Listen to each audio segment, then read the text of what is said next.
Chapitre 1 – Les fondations. Robert Sullivan avait bâti sa vie comme les maisons qu'il construisait méthodiquement, avec le souci du détail et conçu pour durer. À 52 ans, ses mains burinées portaient encore les callosités de ses débuts à manier le marteau. Pourtant, il commandait désormais une équipe de 30 hommes et était propriétaire de Sullivan Construction, l'entreprise de construction la plus respectée du comté de Millbrook. L'ironie ne lui échappait pas, la femme qui s'apprêtait à tout démolir n'avait jamais travaillé physiquement de sa vie. Linda Sullivan, dite née Hartwell, l'avait épousé 25 ans plus tôt, alors qu'il était un jeune entrepreneur plus ambitieux que riche. Fille de banquier, elle était élégante et jolie, et voyait le potentiel de cet homme brut de décoffrage qui parlait de bâtir un empire. À l'époque, sa confiance en lui avait été un carburant. Rob réalisait alors qu'il s'agissait d'un investissement qu'elle attendait depuis longtemps. Leurs enfants, Michael et Rebecca, étaient assis autour de la table à manger en acajou que Rob avait lui-même confectionné. À 23 et 21 ans respectivement, ils avaient grandi dans la précarité, ignorant la faim qui avait poussé leur père d'un parc à caravane à une villa à Pine Ridge. Michael travaillait pour une start-up technologique de la ville. Rebecca terminait sa dernière année dans une université d'arts libéraux onéreuse. Tous deux avaient hérité du sentiment d'avoir tout droit de leur mère et de l'obstination de leur père. Une combinaison dangereuse que Rob allait découvrir. La dinde de Thanksgiving était découpée, mais quasiment intacte, tandis que Linda s'éclaircissait la gorge. Ses doigts parfaitement manucurés tambourinaient contre son verre de vin. Rob avait remarqué les signes depuis des mois, les nuits tardives, le secret des appels téléphoniques, la façon dont elle s'habillait plus jeune et plus soignée. Il avait engagé un détective privé 6 semaines plus tôt. Non pas par surprise, mais parce qu'il était un homme qui fouillait dans les faits. « J'ai quelque chose d'important à dire à tout le monde », annonça Linda, sa voix emplie de l'assurance apprise de quelqu'un qui s'entraînerait à ce discours. « J'ai décidé de vendre la maison. Troy a besoin d'un endroit plus grand pour ses enfants, et cet endroit a de toute façon trop de souvenirs. » Le silence qui suivit fut assourdissant. Le bec de Rebecca claqua contre son assiette. Le visage de Michael passa par tout un spectre d'émotions. Confusion, prise de conscience, puis colère. 3. Murmura Rebecca. 3 Brennan. C'est quelqu'un de très important pour moi. Nous sommes ensemble depuis presque 1 an maintenant, et je suis prête à prendre un nouveau départ. La maison sera mise en vente la semaine prochaine. Rob observa le visage de ses enfants, cataloguant leurs réactions comme des preuves. La mâchoire de Michael se serra.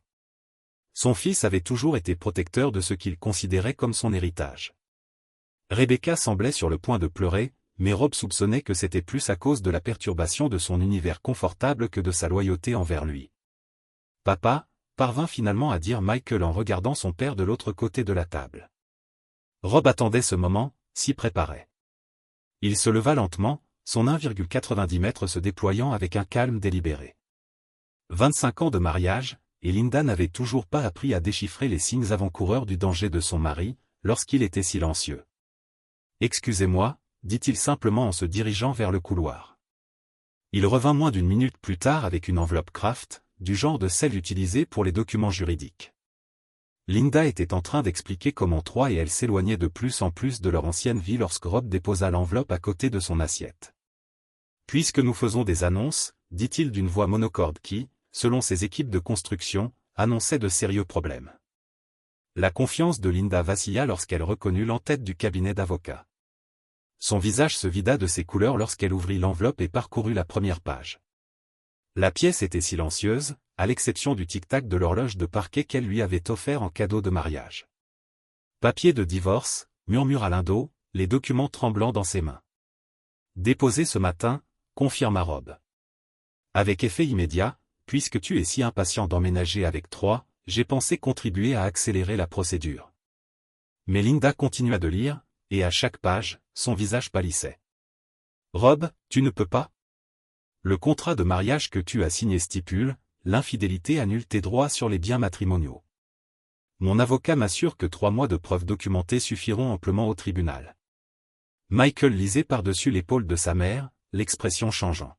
« Papa, on devrait peut-être tous prendre du recul. » « Je recule d'1 pas, dit Rob. « Je recule de plusieurs pas. Ta mère a fait son choix, et je fais le mien. » Rebecca retrouva enfin sa voix. Et nous? C'est notre maison aussi. Rob regarda sa fille. Il la regarda vraiment, vit l'expression prétentieuse de Linda se refléter dans des traits qui lui avaient autrefois rappelé sa propre mère. Tout dépend de quel côté on choisit, n'est-ce pas? La question flottait dans l'air comme de la fumée. Robert a bâti son empire en sachant quand limiter les pertes et quand investir. Ses enfants devraient prouver à quelle catégorie ils appartenaient. Lindo feuilletait frénétiquement les pages. La maison. Tu ne peux pas prendre la maison comme ça. J'ai des droits. Tu avais des droits, corrigea Rob. Tu les as perdus en décidant de planifier ta nouvelle vie à mon insu. La maison est à mon nom seulement, achetée avec mon argent, construite par mon entreprise. Tu n'y as aucun droit. Mais les enfants de Troie ont besoin. Les enfants de Troie ne sont pas mon problème. Les enfants de Troie ont un père, et s'il ne peut pas subvenir à leurs besoins, peut-être n'aurait-il pas dû s'empresser de les séparer pour jouer à la maison avec ma femme. Le mot « femme » sortit comme une insulte désagréable qu'il avait envie de cracher. Linda se leva brusquement, le document légal s'éparpillant. « Espèce de salaud. Tu as planifié ça. Tu as planifié ça de la même manière que tu as planifié de vendre ma maison sans me le dire. » La voix de Rob resta calme, mais son regard était devenu froid. « La différence, c'est que je suis meilleur que toi pour planifier. » Michael s'éclaircit la gorge nerveusement. « Écoute, peut-être que tout le monde a juste besoin de se calmer. Il y a beaucoup à digérer pour Thanksgiving. » « Il n'y a rien à digérer, » dit Rob, son regard passant de ses enfants à ses enfants. « Ta mère a choisi sa nouvelle famille. La question est de savoir si tu fais partie de cette famille ou de celle-ci, car il n'y aura pas de compromis. » Rebecca pleurait. Maintenant, mais Rob ne ressentait rien. Il avait passé trop d'années à construire quelque chose pour des gens prêts à le démolir dès que cela deviendrait gênant. « Vous ne pouvez pas nous forcer à choisir, » a-t-elle déclaré. « Je ne te fais rien choisir. Je clarifie simplement les conditions. Ta mère déménage pour commencer sa nouvelle vie avec Troie. Quiconque veut la suivre est le bienvenu. Quiconque reste comprend que la loyauté a une importance dans cette maison. » Linda attrapa son sac à main, le visage rouge de colère et d'humiliation. « Ce n'est pas fini, Robert. Je te connais. Je sais comment tu fonctionnes. Tu te crois si intelligent, mais je ne suis plus la même fille qui t'a épousé. » Rob sourit pour la première fois ce soir-là, mais ce n'était pas une expression agréable. « Non, Linda, tu ne le es pas. Tu es bien pire. » Alors qu'elle sortait en claquant la porte derrière elle, Rob regarda ses enfants. Michael étudiait les documents juridiques, son esprit d'entreprise en évaluant clairement les implications. Rebecca pleurait toujours, mais il y avait quelque chose de calculateur dans ses yeux qui lui rappelait désagréablement sa mère. Alors Rob dit en se rasseyant sur sa chaise. « Quelqu'un veut une tarte ?» Mais il avait déjà 3 coups d'avance. Comme il avait appris à le faire en le ring de boxe à l'adolescence. Comme il le faisait sur tous les chantiers. Comme il avait appris à survivre. Linda pensait savoir comment il opérait, mais elle ne l'avait jamais vu lorsqu'il avait arrêté de jouer la défense. L'enveloppe n'avait été que le premier pas chapitre 2. Les fondations se fissurent. Le cabinet d'avocats Hendricks More & Associates occupait le dernier étage de l'unique gratte-ciel de Millbrook, un monument de 12 étages célébrant la modeste prospérité de la ville que l'entreprise de Rob avait contribué à construire. 3 jours après Thanksgiving, Rob était assis en face de Gerald Hendricks, un homme mince dont les costumes coûteux ne cachaient pas sa nervosité. « Le contrat de mariage est inébranlable, » disait Hendricks en feuilletant des documents. « L'avocat de votre femme le contestera, bien sûr, mais les preuves que vous avez fournies rendent leur position intenable. Le rapport des détectives privés, les documents financiers montrant qu'elle prévoyait de liquider des comptes joints. C'est assez complet. » Rob hocha la tête, son attention n'étant que partiellement portée sur les paroles de l'avocat. Par la fenêtre, il pouvait voir le chantier. Là où son équipe travaillait sur le nouveau centre médical. Même du 12e étage, il pouvait identifier chaque homme à ses mouvements, au rythme de leur travail. Construire exigeait confiance, coordination, loyauté, tout ce qui manquait à son mariage. Il y a une complication, continua Rix. Vos enfants? Et eux? Michael a appelé mon bureau hier. Il souhaite organiser une réunion pour discuter de la situation familiale. Et Rebecca, eh bien, elle a contacté l'avocat de votre femme. Rob serra les dents. 3 jours après le départ de Linda, elle avait trouvé un logement temporaire chez sa sœur, tandis qu'elle et Troy cherchaient un logement plus permanent. Les lignes de front étaient plus claires qu'ils ne l'avaient prévu. Michael avait tenté de jouer les diplomates, appelant son père pour lui parler de la guérison de la famille et de la recherche d'une solution qui convienne à tous. Mais lorsque Rob avait demandé sans détour si son fils soutenait la trahison de sa mère, Michael avait esquivé en parlant de compréhension mutuelle. Rebecca avait été plus directe dans sa trahison. Elle avait dit à Rob que sa réaction était cruelle et qu'elle comptait aider sa mère à se battre. Les termes du divorce. Lorsque Rob lui avait demandé si elle préférait déménager avec Linda, Rebecca avait insisté sur le fait qu'elle avait le droit de rester chez elle, quelle que soit sa loyauté. Ses 2 enfants, semblait-il, avaient hérité de la conviction de leur mère qu'ils pouvaient tout avoir sans conséquence. Laissez-les planifier leur rendez-vous, avait dit Rob. Mais assurez-vous qu'ils comprennent que la compassion ne changera pas la loi. Après avoir quitté le cabinet de l'avocat, Rob s'était rendu au Blue Collar Bar, un établissement ouvrier qu'il fréquentait depuis ses débuts dans le bâtiment. Le propriétaire, Danny Kowalski, était un ami de longue date. Le genre d'homme qui comprenait que certaines conversations nécessitaient de la bière et de l'intimité. J'ai entendu parler de Linda, avait dit Danny sans préambule, en faisant glisser une bouteille sur le comptoir en bois abîmé. Je ne peux pas dire que je sois surpris. Elle m'a toujours semblé être du genre à changer de sujet si l'occasion se présentait. Rob appréciait la franchise de Danny.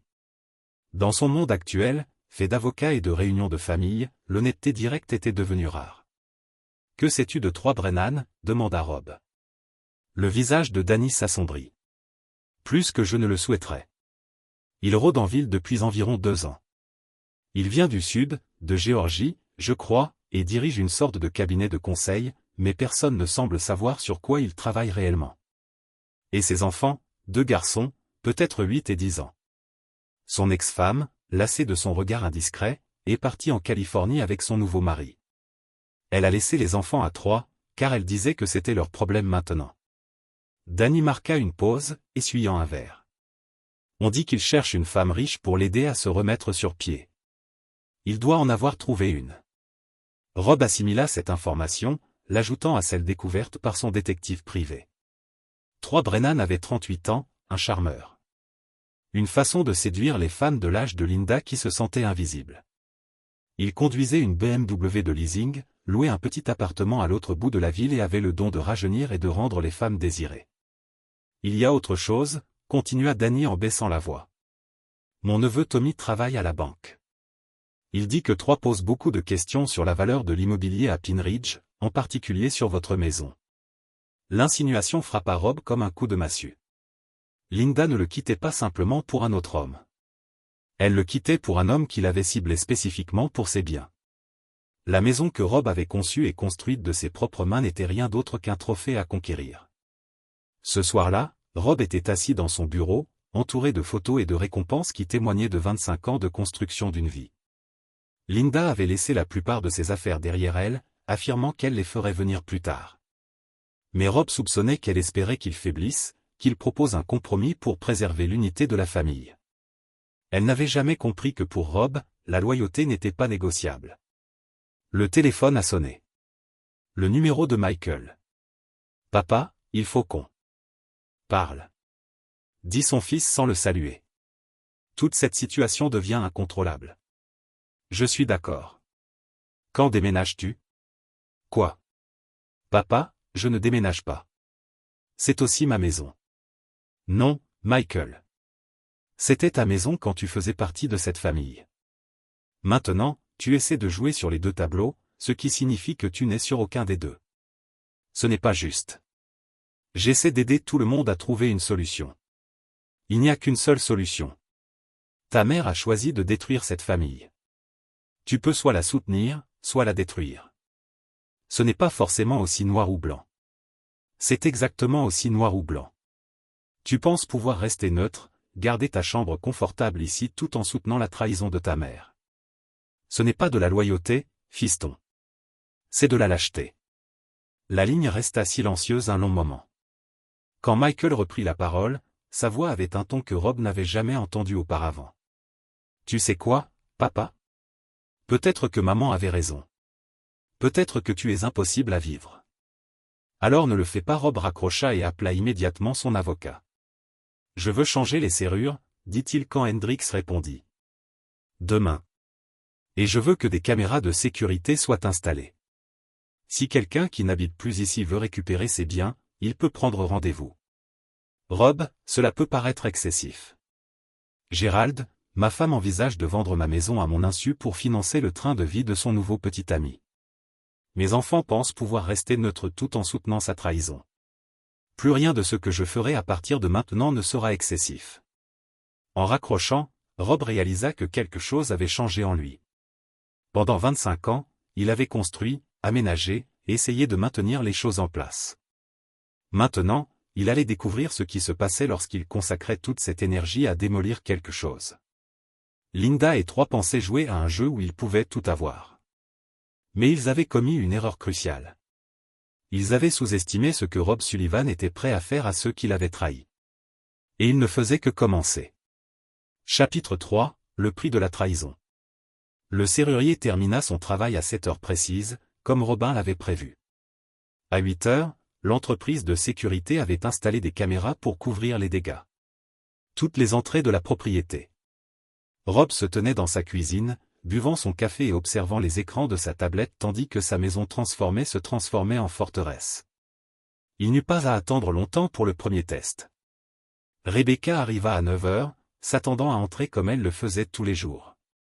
Rob la regarda à travers les caméras tandis qu'elle essayait sa clé, puis réessayait, avant de commencer à frapper à la porte. Il la laissa frapper pendant 5 minutes avant de répondre. « Papa, ma clé ne fonctionne pas, dit-elle, la confusion et la colère perçantes dans la voix. C'est parce que ce n'est plus ta clé. Ce n'est plus ta maison. De quoi parles-tu? J'habite ici. Non, Rebecca, tu vivais ici quand tu faisais partie de cette famille. Tu as choisi de soutenir la trahison de ta mère. Cela a des conséquences. Le visage de Rebecca passa par le même spectre d'émotions que Rob avait vu le soir de Thanksgiving, confusion, prise de conscience, puis fureur. Tu ne peux pas me mettre dehors comme ça. Je suis ta fille. Tu es ma fille. Maintenant, tu es l'allié de Linda. Si tu veux un endroit où vivre, je te suggère de demander à Linda de faire une place dans le nid d'amour qu'elle construit avec Troy. C'est insensé. Tu ne peux pas renier tes propres enfants. Rob s'approcha de la porte. Sa taille et la fureur froide dans ses yeux firent reculer Rebecca d'un pas inconscient. Regarde-moi. Je vais me battre. Je vais prendre un avocat. Avec quel argent? Ton fonds fiduciaire dépendait de ta loyauté envers cette famille. Tu as choisi le camp de Linda, alors demande à Linda de payer tes frais d'avocat. Alors que Rebecca s'éloignait en larmes, Rob ne ressentit que de la satisfaction. Il avait appris depuis longtemps que les demi-mesures étaient pires que pas de mesure du tout. Soit on respecte les limites, soit on ne les respecte pas. Et Rebecca venait d'apprendre que les limites de son père avaient du mordant. Le téléphone se mit à sonner pendant 1 heure. Plus tard.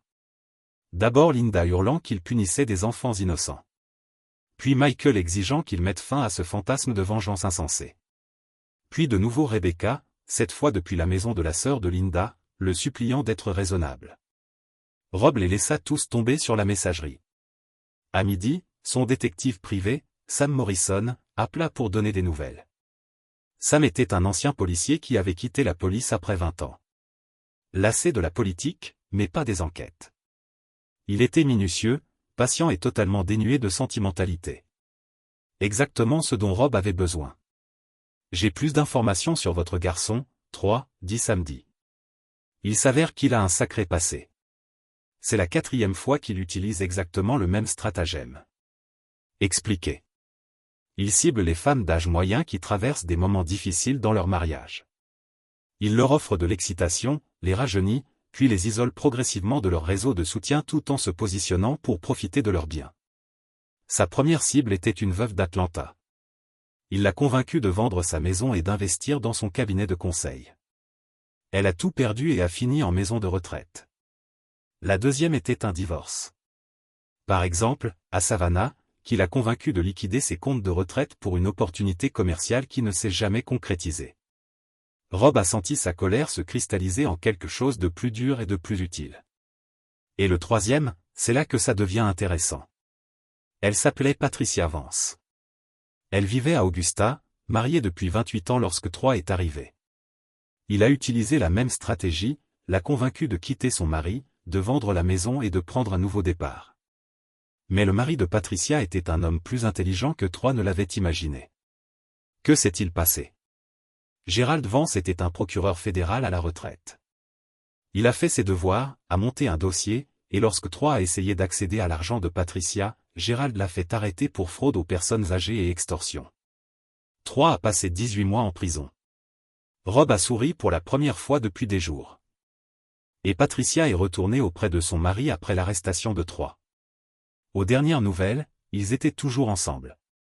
Apparemment, Gerald Vance croyait au pardon. Moi non. Je suppose que oui. Mais voilà, Rob, Troy a appris de ses erreurs. Il a été plus prudent depuis sa sortie. Quoi que tu fasses, tu devras être plus malin que lui. Après avoir raccroché, Rob était assis dans son bureau, pensant que Troy n'était pas. Brennan n'était pas seulement un opportuniste. C'était un prédateur avec un système éprouvé. Linda n'était pas sa victime. Elle était sa complice consentante, l'aidant à cibler les biens de Rob, tout comme elle l'avait ciblé lui-même 25 ans plus tôt. Le téléphone fixe sonna. Il vérifia l'identité de l'appelant. « Michael, tu as perdu la tête. » dit son fils sans préambule. Rebecca est chez la sœur de maman, en train de pleurer à chaudes larmes. Ce n'est pas ce qu'un père fait. C'est exactement ce qu'un père fait, répondit Rob. Un père protège ce qu'il a construit de ceux qui veulent le détruire, y compris ses propres enfants si nécessaire. Elle a 21 ans, papa. Elle est confuse et effrayée. Elle est assez grande pour choisir son camp. Elle a choisi celui de Linda. Et moi? Tu vas me mettre dehors aussi? Rob réfléchit à la question. Michael essayait de jouer le rôle du haut milieu, mais contrairement à Rebecca, il n'avait pas activement soutenu Linda. Pas encore. Ça dépend de toi, fiston. Tu comptes aider ta mère et son petit ami à me voler? Personne ne vole rien. Troy Brennan est un escroc professionnel, Michael. Il a déjà fait ça à d'autres familles. Il cible des femmes vulnérables, les convainc de liquider leurs biens, puis disparaît avec l'argent. Ta mère n'est pas sa première victime et elle ne sera pas la dernière. La ligne se tut. Finalement, Michael parla, la voix incertaine. Tu es sûr de ça? J'avais des documents. Des dossiers judiciaires, des rapports de police. Troy Brennan est un prédateur, et ta mère l'aide à s'en prendre aux biens de notre famille. Seigneur. Maman est au courant. Ta mère sait exactement ce qu'elle fait. La question est de savoir si tu vas l'aider à le faire. Rob entendait son fils réfléchir, peser le pour et le contre. Michael avait toujours été pragmatique, guidé par la logique plutôt que par l'émotion. C'était pour ça qu'il avait réussi en affaires et que Rob avait encore de l'espoir pour lui. « Que veux-tu que je fasse ?» demanda finalement Michael. « Je veux que tu choisisses un camp et que tu t'y tiennes. Arrête de jouer les diplomates.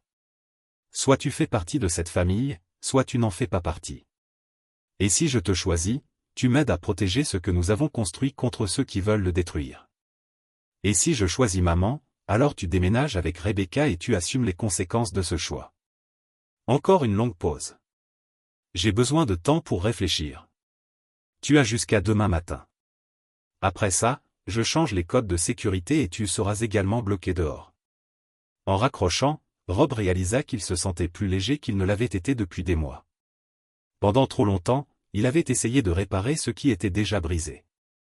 Maintenant, il cherchait à savoir qui valait vraiment la peine d'être sauvé. Son téléphone vibra, un SMS de Sam Morrison lui avait envoyé. Il avait trouvé autre chose. Troy s'est renseigné sur les prêts à la construction et la promotion immobilière. Il pense qu'il va utiliser ta maison comme garantie pour une entreprise. Il pensait que tu devrais savoir. Rob fixa le message.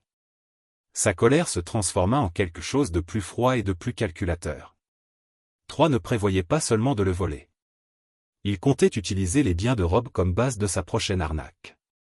Mais Troy avait commis une erreur cruciale dans sa planification. Il avait supposé que Rob Sullivan n'était qu'une cible parmi d'autres, un homme d'âge mûr trop faible ou trop stupide pour riposter efficacement.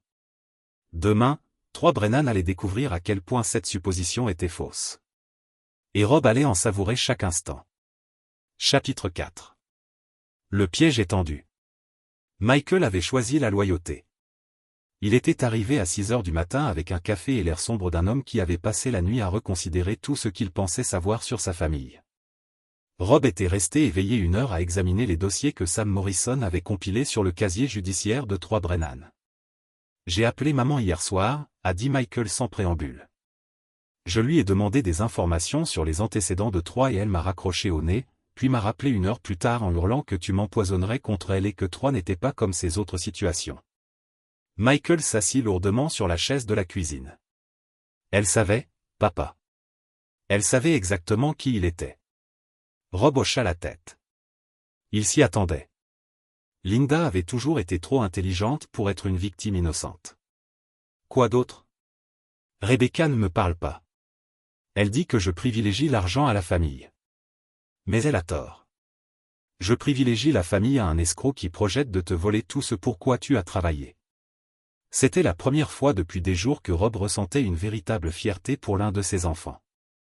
Michael avait choisi la voie la plus difficile, celle qui exigeait d'admettre des vérités dérangeantes sur sa mère. Bien. Maintenant, il faut que je parle stratégie. Rob étala les dossiers d'enquête sur la table de la cuisine. Des photos de Troy avec ses marques précédentes, des copies de rapports de police, des relevés financiers montrant son habitude de cibler les femmes riches. Michael étudia les documents, son expression s'assombrissant à chaque page. Il a fait ça 4 fois à notre connaissance. La 4e femme, Patricia Vance, son mari a riposté et a fait envoyer Troy en prison, mais Troy a tiré les leçons de cette expérience. Il a été plus prudent, plus sophistiqué dans son approche. Alors, quel est le plan? Rob sourit et Michael reconnut l'expression de son enfance, le visage de son père lorsqu'il s'apprêtait à montrer à quelqu'un les conséquences d'une sous-estimation. Troy pense qu'il joue à un jeu dont il fixe les règles. Nous allons changer les règles du jeu. La première phase était la guerre de l'information. Rob avait appris de ses 25 ans dans le bâtiment que la connaissance était l'outil le plus puissant dans tout conflit. Sam Morrison avait fourni les munitions. Maintenant, Rob devait les déployer stratégiquement. Il commença par Carol, la sœur de Linda, qui hébergeait Linda et Troy pendant qu'ils cherchaient la maison idéale. Carol avait toujours été la plus faible des 2 sœurs, avide de plaire et incapable de cacher ses sentiments. Une simple conversation suffirait à Rob pour tout savoir sur leur projet. Rob appela Carol à son bureau. Elle dirigeait une petite agence d'assurance en centre-ville et demanda un rendez-vous pour discuter de la situation en adulte civilisé. « Oh, Robert, dit Carol, le soulagement perceptible dans sa voix. Je suis si contente que tu aies appelé. Toute cette affaire a été si difficile pour tout le monde. Linda et les pauvres enfants de Troy étaient hors d'elle. J'aimerais qu'on se rencontre aujourd'hui, si possible. On pourrait peut-être trouver un moyen de minimiser les dégâts pour toutes les personnes concernées. » Carol accepta. Immédiatement. Désireuse de croire que son beau-frère était prêt à se montrer raisonnable, il convint de se retrouver à son bureau après les heures de bureau pour discuter en privé. La conversation dura exactement 27 minutes, et à la fin, Rob savait tout. Linda et Troy avaient déjà visité 6 maisons dans la région de Pine Ridge, toutes d'un prix compris entre 800 000 et 1,2 million de dollars. Il prévoyait de faire une offre une fois le divorce de Linda prononcé. Troy la convainquit que le contrat de mariage pouvait être contesté avec succès, que n'importe quel avocat compétent pouvait trouver une solution. Plus important encore, Troy avait bourré Linda d'histoires sur son activité de conseil et sur la façon dont il pourrait exploiter son accord pour construire ensemble quelque chose d'extraordinaire. Il lui avait présenté des plans d'affaires pour une société de promotion immobilière, l'argent de Linda constituant le capital initial et la maison de Rob constituant leur premier projet d'acquisition et de rénovation. « Il est tellement ambitieux », s'exclama Carol. « Et il adore Linda. Tu devrais voir comme il la traite comme si elle était la femme la plus importante du monde. » « J'en suis sûr, » répondit Rob. Ce soir-là, Rob convoqua une réunion avec son équipe principale, Michael, Sam Morrison et Danny Kowalski. Ils se réunirent dans le bureau de Rob, la même pièce où il avait planifié tous les grands projets de construction des 15 dernières années. Le calendrier de Troy repose sur une seule hypothèse, commença Rob. Que Linda recevra un dédommagement substantiel et rapidement liquidable. Nous allons nous assurer que cette hypothèse se révèle fausse. Comment? Demanda Michael en donnant à Troy exactement ce qu'il veut, mais pas de la manière dont il s'attend à l'obtenir. Rob exposa son plan. Élégant dans sa simplicité et brutal dans son exécution. Troy voulait accéder rapidement à des actifs substantiels. Rob lui accorderait cet accès à des conditions qui le piégeraient dans sa propre cupidité. Première phase, expliqua Rob, nous laissons Troy croire qu'il est gagnant. L'avocat de Linda sera informé que je suis prêt à négocier un accord plutôt que de contester le divorce devant les tribunaux. Nous proposerons à Linda le rachat de sa part de certains actifs. Pas la maison, mais suffisamment de liquidités pour convaincre Troy que son plan fonctionne. Combien? Demanda Samedi. $1 demi-million, siffla Michael d'une voix basse. C'est beaucoup d'argent, papa. C'est bien moins que ce que Troy pense obtenir, et c'est assorti de conditions. Rob a expliqué les conditions qu'il comptait assortir à tout accord.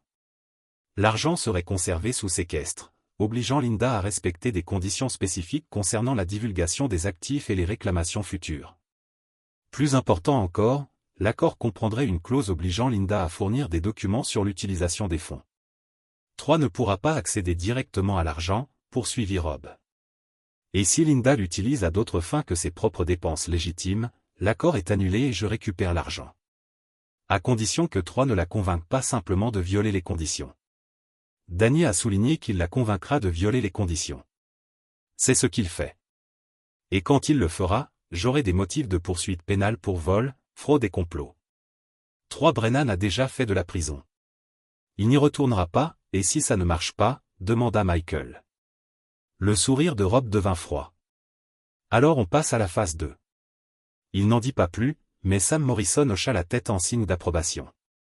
L'ex-policier comprenait qu'il valait mieux garder le silence sur certaines conversations, que certains plans nécessitaient un déni plausible. Le lendemain matin, Rob appela Gérald Andry et lui demanda de contacter l'avocat de Linda pour lui proposer une transaction. À midi, Linda elle-même appelait Rob, la voix rayonnante d'une satisfaction triomphante. « Je suis contente que tu aies décidé d'être raisonnable, dit-elle. Troy a toujours dit que tu étais trop intelligent pour laisser les choses empirer. » Troy a l'air d'un homme sage, répondit Rob. J'ai hâte de le rencontrer. Vraiment?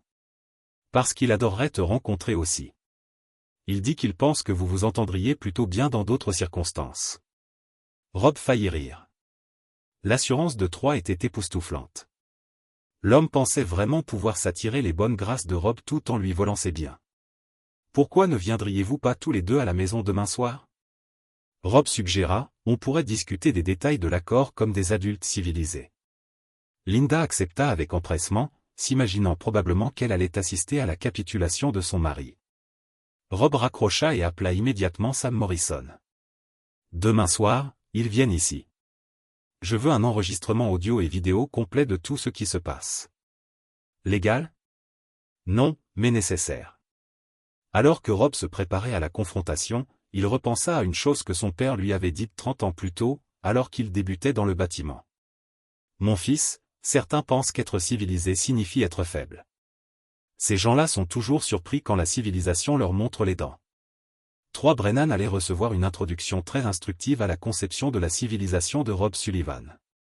Chapitre 5. La rencontre. Troy Brennan était exactement ce que Rob attendait. Beau gosse. D'une manière experte, avec un sourire qui avait sans doute charmé les femmes depuis le lycée. Il était grand, mais pas autant que Rob. Bien habillé, mais dans des vêtements qui trahissaient l'effort plutôt que la substance. Le plus révélateur était son regard constamment en mouvement, scrutant les caractéristiques de la maison et en calculant la valeur. « Robert » dit Troy en lui tendant la main avec une assurance qui confinait à l'arrogance. « J'ai tellement entendu parler de toi. Linda parle souvent de toi. » Rob serra la main qu'il lui tendit, remarquant les paumes douces et les ongles manucurés d'un homme qui n'avait jamais vraiment travaillé. « Je suis sûr qu'elle le fait. Entrez, s'il vous plaît. » Linda entra derrière Troy, son bras passé sous le sien, dans une démonstration de possession qui aurait pu blesser Rob s'il avait conservé des sentiments pour elle. Elle portait une nouvelle robe, plus jeune et plus moulante que d'habitude, et ses cheveux avaient été colorés pour cacher les cheveux gris dont elle se plaignait depuis des années. « La maison est magnifique, dit-elle, comme si elle était partie depuis des mois au lieu d'une semaine. Vous en avez pris grand soin. Je prends toujours soin de ce qui m'appartient, répondit Rob en les conduisant au salon. Les meubles n'avaient pas changé, mais l'atmosphère, si. Michael était assis dans le fauteuil d'angle, silencieux et attentif. L'équipement d'enregistrement de Sam Morrison était dissimulé dans la pièce, activé par la télécommande dans la poche de Rob. Chaque mot prononcé pendant l'heure suivante serait conservé pour la postérité. Puis-je apporter un café à quelqu'un? Du vin, demanda Rob, jouant l'hôte gracieux. Du vin serait délicieux, dit Linda en s'installant sur le canapé à côté de Troy. Vous vous souvenez de cette bouteille de Cabernet que nous gardions? L'occasion semble appropriée. Rob récupéra le vin, une bouteille à $200 qu'il avait achetée pour leur anniversaire 2 ans plus tôt. Tout en servant, il observa le regard de Troy parcourir les verres en cristal, le plateau en argent, la peinture à l'huile accrochée au mur. Tout était évalué, son potentiel pour le prochain succès de Troy. Ainsi parla Rob, levant son verre à un nouveau départ. Ils burent et Troy se pencha en avant avec la gentillesse agressive d'un vendeur qui s'apprête à conclure. Robert, je veux que tu saches combien j'admire ce que tu as bâti ici. Linda m'a parlé de ton entreprise, de ta réussite. C'est vraiment impressionnant. Et je veux que tu saches que je n'ai aucune intention de m'immiscer entre toi et tes enfants ni d'interférer inutilement dans ta relation avec Linda. C'est très attentionné de ta part, dit Rob. Parle-moi de toi, Troy. Quel est ton secteur d'activité? Le sourire de Troy s'illumina. Consultant, principalement en développement commercial et en planification stratégique. J'aide les gens à identifier les opportunités et à maximiser leur retour sur investissement potentiel. Ça a l'air fascinant. Des projets en cours? En fait, oui. Je monte un projet de promotion immobilière. Il y a d'énormes opportunités dans ce secteur. Des propriétés sous-évaluées, une demande croissante du marché. Avec un capital initial adéquat, quelqu'un pourrait construire quelque chose de vraiment substantiel. Rob hocha la tête, comme s'il était sincèrement intéressé. Et vous avez de l'expérience dans la promotion immobilière. Une vaste expérience. J'ai participé à plusieurs projets réussis au fil des ans. La confiance de Troy grandissait, alimentée par ce qu'il percevait comme la réceptivité de Rob. D'ailleurs, c'est en partie pourquoi je suis si enthousiaste pour l'avenir. Linda et moi avons discuté de la manière dont nous pourrions combiner nos ressources pour vraiment faire bouger les choses. Nos ressources. Linda se déplaça, mal à l'aise, sentant peut-être que la conversation s'aventurait en terrain glissant. Troy parle de l'argent du règlement. Bien sûr, une fois les détails réglés, le règlement, interrompit gentiment Rob. Oui, parlons-en. Il sortit un dossier sur la table basse, le même dossier qui contenait le casier judiciaire de Troy, bien que ni Linda ni Troy ne le sachent encore. Mon avocat a préparé une offre, dit Rob en tendant un document à Linda. Je pense que tu la trouveras plutôt généreuse. Linda parcourut les papiers, les yeux écarquillés. $500 000, plus tes effets personnels, ta voiture et une assurance maladie continue pendant 2 ans. Je pense que c'est une juste compensation pour quelqu'un qui n'a rien apporté au mariage depuis 1 an. Troy lisait par-dessus l'épaule de Linda, et Rob pouvait lire le calcul dans ses yeux. $500 000 suffisaient à financer sa prochaine arnaque, à louer une belle maison et à maintenir le style de vie qui attirait ses cibles. À fournir un capital de départ pour l'opportunité d'investissement qu'il comptait faire miroiter à sa prochaine victime. C'est très raisonnable, dit Troy d'une voix chaude de satisfaction. J'ai dit à Linda que tu serais juste. Un homme comme toi comprend que parfois les mariages suivent leur cours et que l'important est de gérer la transition avec dignité. Absolument. Rob acquiesça. Je remarque que tu lis attentivement les documents de règlement de Linda pour quelqu'un qui n'est qu'un petit ami. Le sourire de Troy vacilla un instant. Je me soucie du bien-être de Linda. Je veux m'assurer qu'elle est protégée. Quelle attention. Et je suis sûr que Linda apprécie d'avoir quelqu'un pour l'aider à prendre des décisions financières. Quelqu'un avec ta vaste expérience en promotion immobilière. Rob, dit Linda d'un ton prévenant. Ne le faisons pas. En fait, je suis curieux de connaître ton expérience, Troy. Quel est le plus gros projet sur lequel tu as travaillé? Troy se lança dans un article sur un centre commercial à Savannah, décrivant son rôle en des termes impressionnants, mais restant vague sur les détails. Rob écoutait avec un intérêt apparent, posant parfois des questions auxquelles Troy répondait avec une assurance croissante. On dirait le projet Riverside Common, dit Rob. Enfin. J'ai lu ça dans Construction Weekly. Le promoteur n'a-t-il pas été arrêté pour fraude? Le sourire de Troy se figea. Je n'étais pas impliqué dans l'aspect financier de ce projet. Bien sûr que non. Tout comme tu n'étais pas impliqué dans l'aspect financier de la maison de Patricia Vance à Augusta. Le silence se fit dans la pièce. Linda parut confuse, mais Troy était devenu pâle. Je suis désolé, dit Troy prudemment. Patricia Vance, mariée depuis 28 ans. Tu l'as convaincue de quitter son mari, de liquider ses biens pour une opportunité de promotion immobilière. Ça te rappelle quelque chose? Troy se leva brusquement. Je pense qu'il y a eu un malentendu. Assieds-toi, Troy. L'ordre dans la voix de Rob était sans équivoque. Troy hésita, regardant vers la porte, mais Michael s'était déplacé pour bloquer la sortie. Sam Morrison avait été rigoureusement formé. Ne jamais laisser un escroc contrôler la pièce. Que se passe-t-il? Demanda Linda. Rob, de quoi parles-tu? Rob ouvrit son dossier et étala des photos sur la table basse. Troy avec Patricia Vance devant une agence immobilière. Troy avec une femme à Atlanta, son bras autour d'elle pendant qu'elle signait des documents. La police enregistre des photos de l'arrestation de Troy en Géorgie. Ton petit ami est un criminel endurci. Linda, c'est la 5e fois qu'il pratique ce genre d'arnaque. Il cible des femmes d'âge mûr en difficulté conjugale, les convainc de liquider leurs biens, puis disparaît avec l'argent. Linda fixait les photos, son visage oscillant entre l'incrédulité, la reconnaissance, puis la compréhension. 3. Linda, ce n'est pas ce que ça paraît. En fait, c'est exactement ce que ça paraît, continua Rob. Troy Brennan, de son vrai nom Troy Brinet, a purgé 18 mois de prison à la prison d'État de Géorgie pour fraude et extorsion envers les personnes âgées. Libéré il y a 14 mois, il s'est immédiatement mis en quête de sa prochaine cible. Ce serait toi, Linda. Troy reculait vers la fenêtre, son masque de charme finissant par tomber. Tu ne comprends pas la situation. Je la comprends parfaitement. Tu as fait des recherches sur ma femme, identifié ses vulnérabilités, puis tu t'es positionné pour les exploiter. Tu prévoyais d'utiliser l'argent de son indemnisation pour financer ta prochaine entreprise, la laissant probablement payer le prix fort quand tout s'effondrera inévitablement. Ce n'est pas vrai, dit Troy, mais sa voix manquait de conviction. Bien sûr, c'est vrai. C'est ta procédure habituelle. La seule variante, cette fois, c'était de cibler la maison. Tu pensais vraiment pouvoir convaincre Linda d'utiliser ma propriété comme garantie pour ta fausse société de promotion immobilière. Linda fixait Troy avec une horreur grandissante. Est-ce vrai? Troy, dis-moi que ce n'est pas vrai. Troy la regarda et, l'espace d'un instant, Rob pensa qu'il allait peut-être essayer de maintenir la supercherie. Puis quelque chose changea dans son expression et le masque tomba complètement. Est-ce important? Demanda Troy, la voix froide maintenant. Tu prévoyais déjà de le quitter de toute façon. Je t'ai juste donné la motivation et le plan pour le faire de manière rentable. Tu m'as utilisé. Nous nous sommes utilisés l'un l'autre.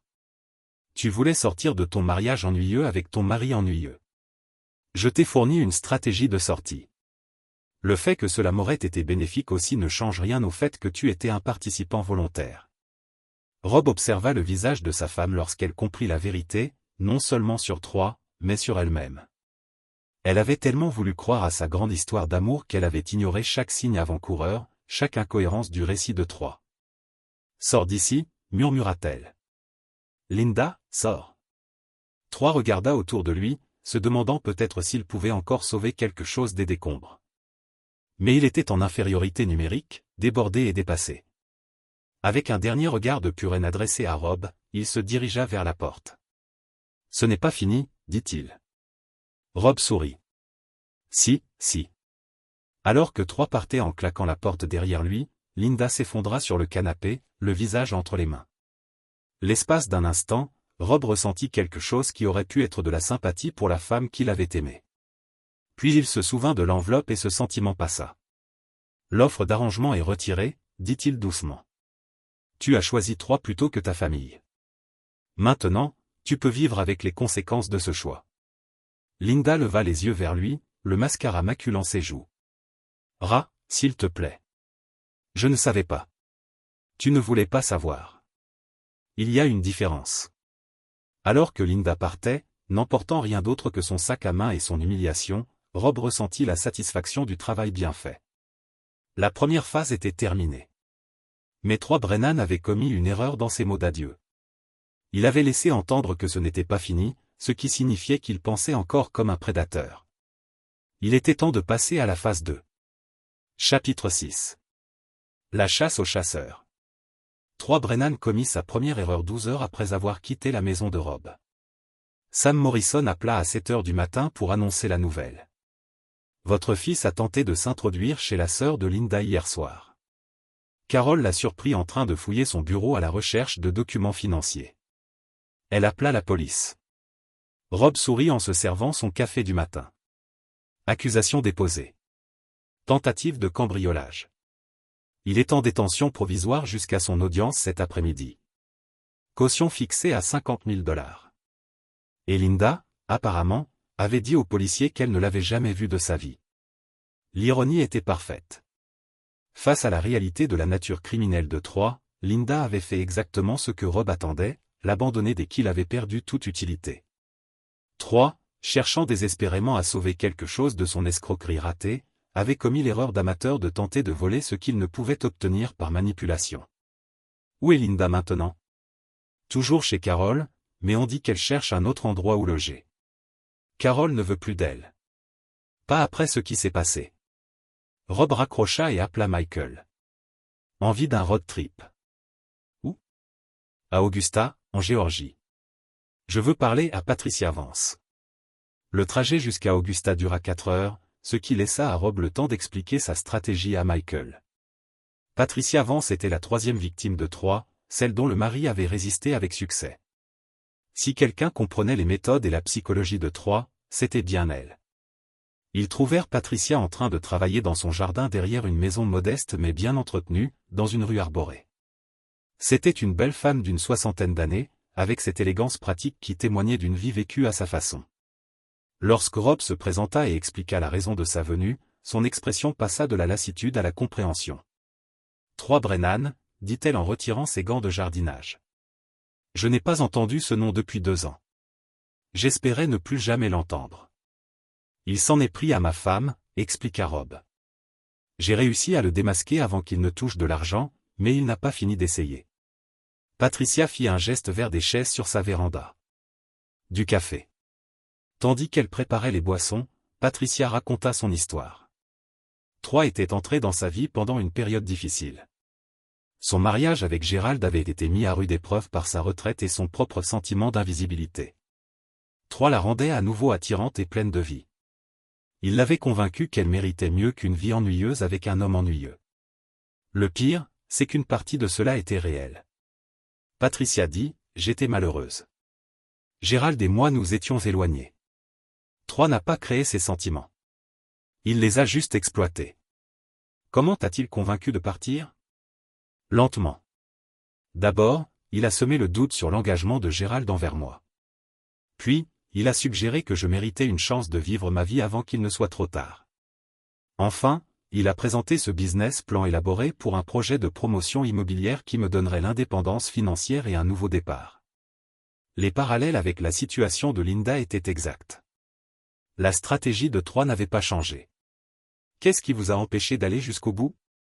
Patricia sourit et Rob vit l'acier sous son apparence douce. Gérald, lui, l'a vu. Il enquêtait sur et montait discrètement un dossier. La veille de ma signature des papiers de transfert de biens, Gérald m'a présenté tout ce qu'il avait découvert. Le casier judiciaire de ses précédentes victimes, le fait que son business plan était entièrement fictif, et vous l'avez cru. Je voulais croire mais les preuves étaient accablantes. Gérald avait fait ses devoirs. Michael se pencha en avant. Comment a-t-il réagi quand vous l'avez confronté? Le visage de Patricia s'assombrit. C'est là que j'ai compris qui il était vraiment. Le charme disparut complètement. Il est devenu violent, menaçant. Il a dit que j'étais une vieille femme desséchée qui devrait être reconnaissante de l'attention qu'il m'avait accordée. Il a menacé de ruiner ma réputation si je ne le dédommageais pas pour le préjudice émotionnel que je lui avais causé. Qu'a fait Gérald? Il a appelé la police et a fait arrêter 3 pour extorsion. Les menaces ont été enregistrées. Gérald portait un micro. 3 a passé 18 mois en prison et nous ne l'avons pas revu depuis. Rob a assimilé cette information, l'ajoutant à sa compréhension de la psychologie de 3. Cet homme était fondamentalement un lâche qui recourait à la manipulation et à l'intimidation lorsque le charme échouait. Mais il était aussi vindicatif, prêt à s'en prendre violemment à lui-même lorsqu'il était acculé. Il y a autre chose que vous devriez savoir. Patricia poursuivit, 3 n'abandonne pas facilement. Même en prison, il a essayé de nous causer des problèmes. Des lettres anonymes aux anciens collègues de Gérald pour ternir sa réputation. Des appels téléphoniques à nos enfants pour répandre des mensonges sur leur père. Ça a duré des mois. Qu'est-ce qui a arrêté ça? Patricia sourit sombrement. Gérald a rendu visite à 3 en prison. Je ne sais pas exactement ce qui s'est dit, mais le harcèlement a immédiatement cessé. Sur le chemin du retour vers Millbrook, Michael resta silencieux, digérant ce qu'ils avaient appris. Finalement, il parla. 3 va s'en prendre à nous, n'est-ce pas? À toi spécifiquement, probablement. Les hommes comme 3 supportent mal l'humiliation. Et je ne l'ai pas seulement démasqué. J'ai démantelé son arnaque la plus prometteuse depuis des années. Alors, quel est le plan? Rob sourit. Et Michael reconnut l'expression de son père lorsqu'il s'apprêtait à montrer à quelqu'un les conséquences de menacer sa famille. Nous allons faire comme Gérald Vance. Nous allons faire comprendre à 3 que certaines personnes sont trop dangereuses pour être menacées. Ce soir-là, Rob appela Danny. Kowalski.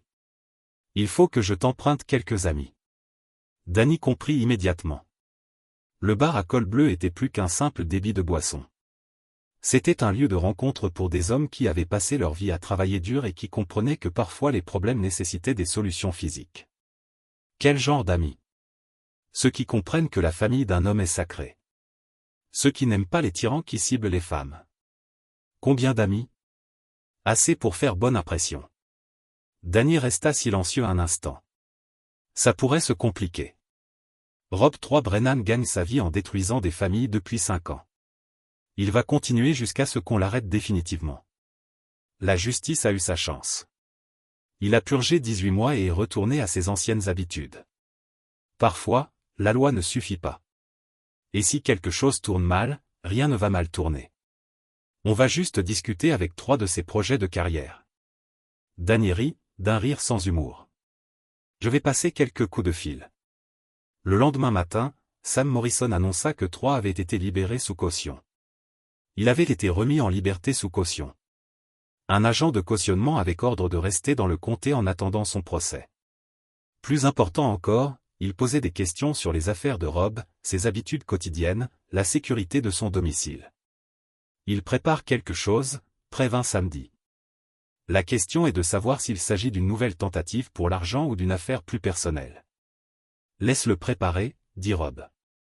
Je veux savoir exactement à quel genre d'homme nous avons affaire. Cet après-midi-là, 3 commis sa deuxième erreur. Il aborda Rebecca sur son campus universitaire, à 3 heures de Millbrook. Les contacts de Sam et la sécurité du campus rapportèrent que 3 avaient tenté de convaincre Rebecca que son père était mentalement instable et potentiellement dangereux pour la famille. Lorsque Rebecca appela Rob ce soir-là, sa voix tremblait. « Papa, il y avait un homme ici aujourd'hui. Il a dit que maman avait peur que tu lui fasses du mal. Il a dit qu'il essayait de la protéger. Que lui as-tu dit? Je lui ai dit de me laisser tranquille. Mais papa, il savait des choses sur l'endroit où j'habitais, sur mon emploi du temps. Il m'observait. » Rob sentit une sensation de froid et de mort s'installer dans sa poitrine. 3 venaient de franchir la ligne de l'escroc. À harceleur. De prédateur financier à menace physique potentielle, il a ciblé la fille de Rob. « Fais tes valises, a dit Rob. Michael vient te chercher. Tu restes ici jusqu'à ce que ça soit réglé. Papa, j'ai dit des choses horribles. La famille protège la famille, Rebecca. Quoi qu'il arrive, tu es toujours ma fille. En raccrochant, Rob a réalisé que 3 venaient de lui donner exactement la justification dont il avait besoin pour la suite. Aucun tribunal au pays ne reprocherait à un père de protéger ses enfants d'un criminel condamné qui les harcelait. 3 Brennan voulait jouer avec la famille de Rob Sullivan. Il était temps de lui apprendre les règles. Chapitre 7. Le jugement. 3 Brennan séjournait au Millbrook Motor Lodge, un établissement délabré en périphérie de la ville qui louait des chambres à la semaine à des gens qui n'avaient nulle part où aller. Il avait payé comptant pour 7 jours, disant à l'employé de la réception qu'il était en ville pour régler des affaires. Rob le savait car Sam Morrison avait suivi 3 depuis le palais de justice après son audience de libération sous caution. Il savait le numéro de chambre de 3, ses habitudes et le fait qu'il avait téléphoné aux familles de ses précédentes victimes. Il cherchait apparemment à recueillir des informations qui pourraient lui servir de levier.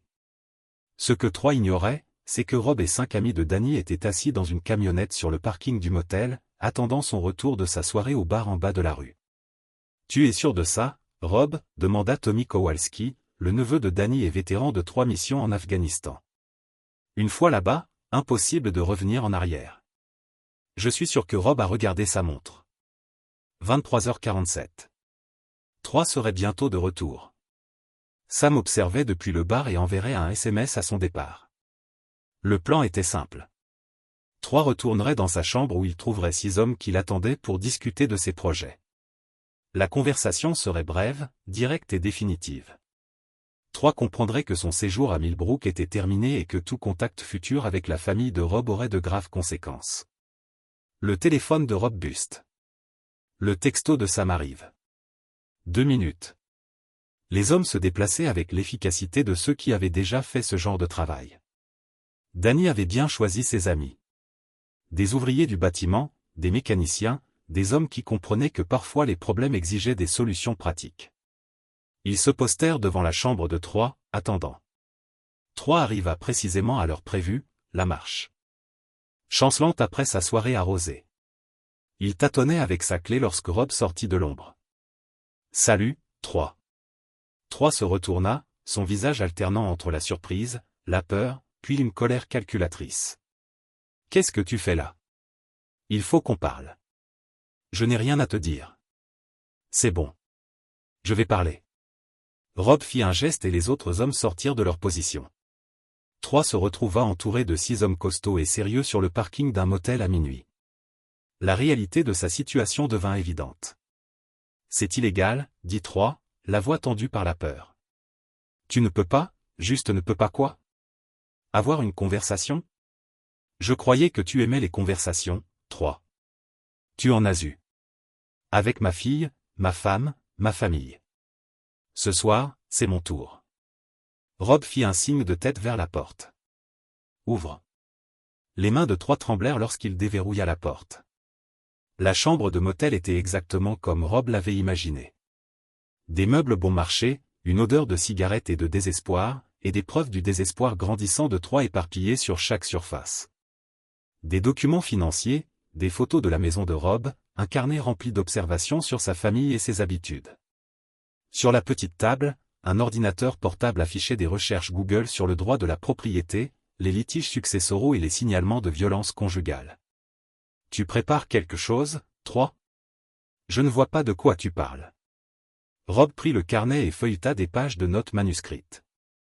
3 avait noté l'emploi du temps de Rebecca, les habitudes de travail de la sœur de Linda, et même l'adresse de l'appartement de Michael en ville. « Tu as traqué ma famille. J'ai protégé Linda de quoi? De moi. » La voix de Rob était d'un calme mortel.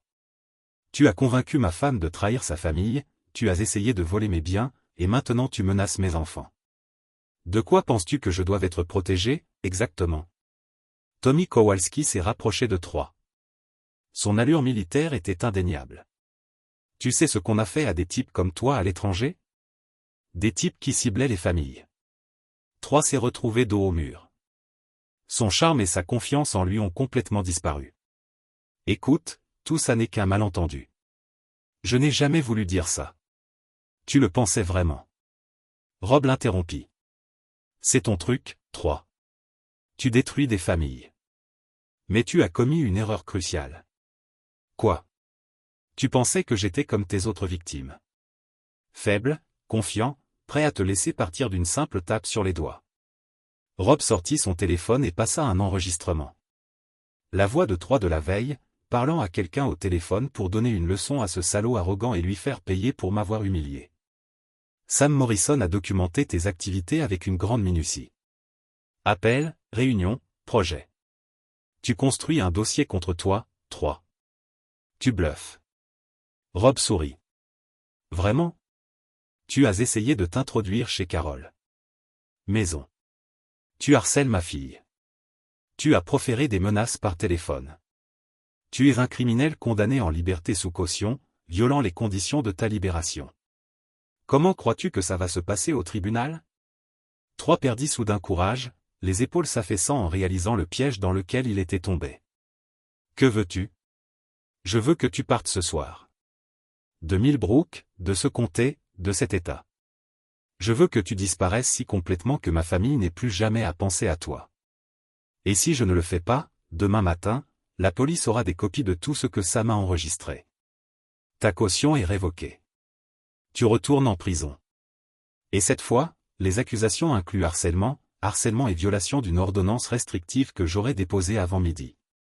Tu ne peux pas. Je peux faire ce que je veux, 3. J'ai de l'argent. J'ai des preuves. Et j'ai des amis qui n'aiment pas les hommes qui menacent les familles. Tu n'as rien, si ce n'est un passé de ciblage de femmes et un casier judiciaire qu'aucun jury ne négligera. Rob fit signe à les amis de Danny. Ces messieurs se sont portés volontaires pour vous escorter jusqu'à la frontière du comté. Je vous suggère de ne pas leur causer d'ennui. 3 regarda autour de lui, se demandant peut-être s'il avait d'autres options, mais il était en infériorité numérique, manœuvré et manquait de temps. Mes affaires seront emballées et expédiées à l'adresse que vous indiquerez. Vous repartirez avec ce que vous portez. 20 minutes plus tard, Rob regarda la voiture de 3 disparaître dans l'obscurité, suivi à distance par Tommy Kowalski pour s'assurer qu'il avait bien quitté le comté. C'était fini. Du moins, c'est ce que pensait Rob. L'appel arriva à 6 heures du matin de Sam Morrison, la voix tendue par l'inquiétude. Rob, on a un problème. 3 n'a pas quitté le comté. Il a fait demi-tour, a abandonné sa voiture, et il a disparu. Comment ça, disparu? Je veux dire, il s'est caché. Il pourrait être n'importe où. Et Rob. Linda a disparu aussi. Rob sentit la glace se former dans son estomac. Depuis quand? Carole a appelé la police il y a 1 heure. Linda n'avait pas dormi dans son lit. Sa voiture est toujours là, mais elle a disparu. Aucun signe de lutte, mais son sac à main et son téléphone ont disparu. Rob cherchait déjà ses vêtements. 3 ne s'était pas laissé intimider. Il avait planifié. Et maintenant, il avait Linda comme allié ou comme moyen de pression. Appelez la police, dit Rob. Dénoncez-les tous les 2 comme dangereux. Et Sam appela Tommy et les autres. Ce n'est pas fini. En raccrochant, Rob réalisa qu'il avait commis une erreur cruciale. Il avait supposé que 3 agirait rationnellement, que la peur l'emporterait sur sa vindicte. Mais 3 Brennan n'était pas rationnel. C'était un prédateur acculé et désespéré. Et les prédateurs désespérés étaient toujours les plus dangereux. Chapitre 8. La chasse finale. L'usine textile abandonnée de Hartwell se trouvait sur 20 hectares de friche industrielle à l'extérieur de Millbrook, un monument au passé industriel disparu de la ville. Rob connaissait bien la propriété.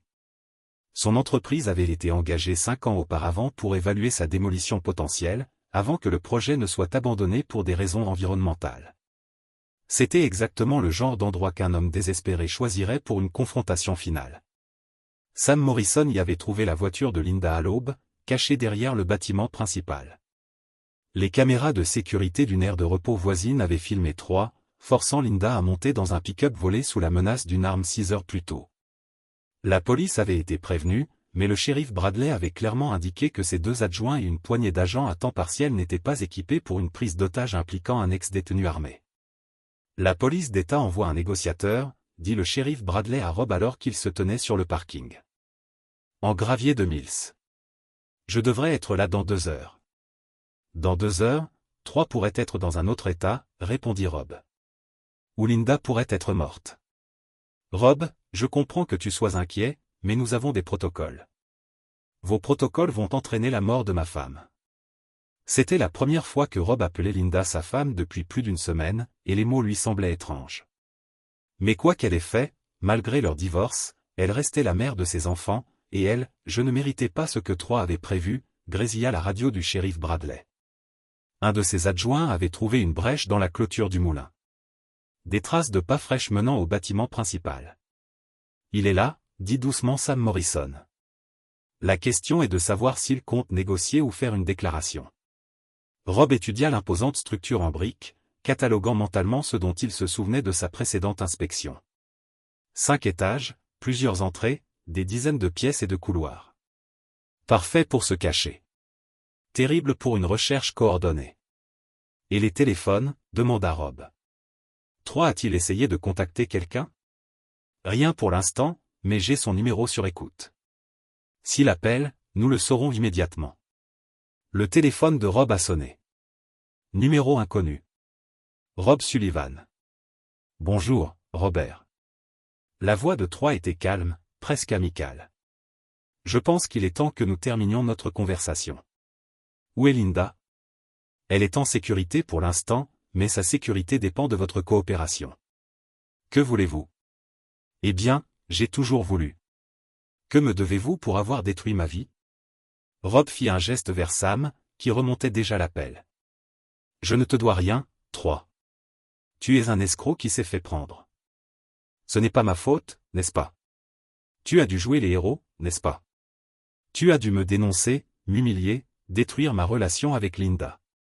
Tu ne pouvais pas la laisser partir comme ça. Elle n'a jamais été à toi. Le rire de Troy était dur, amer. Elle est venue à moi de son plein gré, Robert. Elle voulait te quitter. Je lui ai juste donné le courage de le faire. En lui mentant, en prévoyant de lui voler son argent, en lui offrant mieux qu'une vie d'épouse avec un homme qui la traitait comme une propriété. Rob se força à garder son calme, à réfléchir tactiquement. Troy parlait, ce qui signifiait qu'il voulait plus qu'une simple vengeance. Que veux-tu, Troy? 2 millions de dollars, du cash et un billet pour quitter l'État en toute sécurité. Tu es fou. La vie de Linda vaut 2 millions de dollars pour toi, n'est-ce pas? Ou as-tu décidé qu'elle était aussi jetable? La ligne s'éteignit. Rob regarda Sam, qui secoua la tête. Pas assez de temps pour retracer l'appel. Il ne négocie pas, dit Rob. Il temporise pourquoi? Le temps de planifier sa stratégie de sortie. Troy est un lâche et un prédateur, mais il n'est pas stupide. Il sait que ça finira mal pour lui, à moins qu'il ne trouve un moyen de disparaître avec une somme d'argent. Le shérif Bradley s'approcha de sa radio pour donner des nouvelles. Le négociateur de la police d'État est à 30 minutes. L'équipe tactique a 1 heure de retard sur lui. Trop long, dit Rob. Il faut bouger maintenant. Rob, tu ne peux pas? Il a ma femme dans un bâtiment que je connais mieux que quiconque. Mon équipe de construction a fait une inspection complète de cet endroit.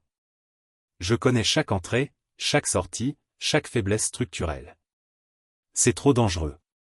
Rob regarda le shérif, Sam, les 2 adjoints qui se tenaient à proximité. Des hommes bien, mais pas équipés pour ce genre de situation. Troy avait bien choisi son terrain, isolé, défendable avec plusieurs voies de fuite. Danny. Rob appela son ami qui se tenait tranquillement avec 3 de ses hommes. Tu as encore ces outils dans ton camion? Quel genre d'outils? Le genre qui ouvre les portes verrouillées sans clé. Danny sourit d'un air sombre. Toujours. 30 minutes plus tard, Rob traversa le sous-sol de l'usine. Danny le suivait, les 2 hommes portant l'équipement tactique que l'ami militaire de Danny avait acquis au fil des ans. Sam Morrison coordonnait avec le bureau du shérif, leur fournissant des renseignements grâce aux caméras de sécurité qu'ils avaient réussi à intercepter. Le sous-sol de l'usine était un labyrinthe de tuyaux et de machines, parfait pour se déplacer sans être vu. La lampe de poche de Rob perça l'obscurité tandis qu'il se dirigeait vers la cage d'escalier centrale du bâtiment, suivant le plan dont il se souvenait de son inspection. Sa radio grésilla doucement. La voix de Sam se déplaça au 3e étage. Côté ouest, 2 silhouettes. Rob acquiesça et changea de direction, se dirigeant vers l'escalier de service qu'il avait identifié plus tôt. Le bâtiment était silencieux, à l'exception du bruit lointain des machines d'une usine encore en activité à 800 mètres. Il les trouva dans ce qui avait autrefois été l'atelier principal de production de l'usine, un vaste espace rempli de machines abandonnées et de pièces cassées. Des fenêtres qui laissaient entrer la lumière grise du matin. Troy avait fait asseoir Linda sur une caisse en bois, les mains liées dans le dos, la bouche scotchée. Elle était vivante, consciente et visiblement terrifiée. 3 se tenaient derrière elle, une main sur l'épaule, l'autre tenant un pistolet d'allure militaire. « Robert !» cria 3 en voyant Rob sortir de la cage d'escalier. « Juste à temps. Lâche-la, 3. Tu veux punir quelqu'un, punis-moi. » Oh, j'en ai l'intention. Mais Linda est aussi impliquée. C'est elle qui a choisi de quitter sa famille pour moi. C'est elle qui était prête à te voler pour financer notre nouvelle vie ensemble. C'était ta victime. L'était-elle? Ou était-elle une participante consentante qui a hésité quand les choses se sont compliquées? Rob s'est rapproché, les mains visibles, mais prêt. À 6 mètres de distance, il pouvait voir les yeux de Linda par-dessus la cassette, écarquillés de peur, mais aussi d'autres choses. De la honte peut-être ou la reconnaissance de la façon dont elle s'était fait avoir. Quelle est ta stratégie de sortie, 3? Même si je te donne de l'argent, même si tu sors d'ici, tu es fini. Ton visage est dans tous les reportages de 3 États. Ton casier judiciaire est public. Tu ne pourras plus jamais reprendre cette arnaque. Ensuite, je me trouverai un nouveau métier. Les hommes comme toi ne changent pas, 3. Tu seras toujours un prédateur. Peut-être, mais je serai un riche prédateur. 3 changea de position et Rob y vit une opportunité. L'homme tenait l'arme avec désinvolture, son attention partagée entre Rob et Linda. Erreur d'amateur. La voix de Danny résonna dans l'oreillette de Rob. Vue dégagée depuis la fenêtre ouest. Dis le mot. Rob faillit donner l'ordre, mais Linda était trop près. L'angle était trop risqué. Tu sais quelle était ta véritable erreur, 3, demanda Rob en se rapprochant progressivement. Éclaire-moi. Tu n'as jamais compris ce que tu volais vraiment.